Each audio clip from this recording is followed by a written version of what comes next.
Hello and welcome to this new section, Working with Functions. This section will teach you how to use the built-in functions and how we can create our own function to play with the data. So let's start. We are going to learn about the string functions.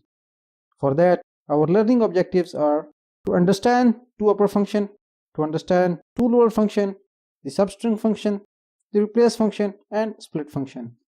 The function library of Neo4j has more functions related to strings, but since this is our beginner level course, so we are going to discuss few of them. So let's start with the toUpperCase function.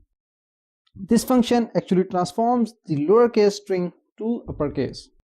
For that, this function receives a string parameter so that it gets us the output. For that, let's go back to our browser and see how it works.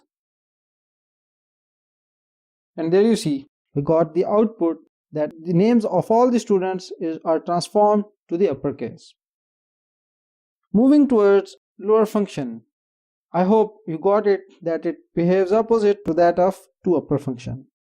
The lower function requires one string parameter to get us the output. So let's try it in our browser. We just need to replace the one keyword in the query that we used to get the uppercase string. There you go, all letters of name property of each node is in the lowercase now. For substring function, we provide string parameter and two integer parameter that specifies the starting index and the ending index.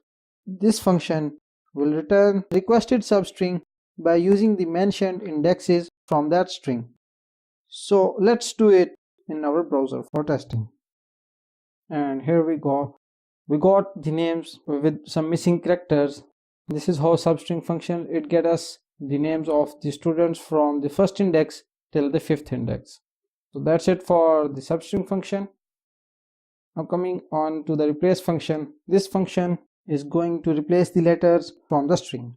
This function also receives three parameters, a string and two character type parameters. First character is to be replaced by the second character in the string. That's how it works. So let's test this function as well. So there we go. We have saved one node under the database label. We replaced E in the Neo4j with I. So there you see how replace function works. Now coming on to the last function for this lecture, which is toSplit function. The split function, it decides and divides the string by using the specified arguments.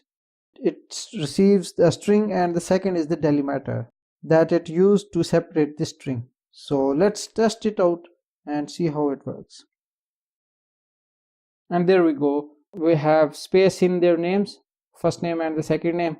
So they are separated now because we separated them using the split function on the basis of the space between them.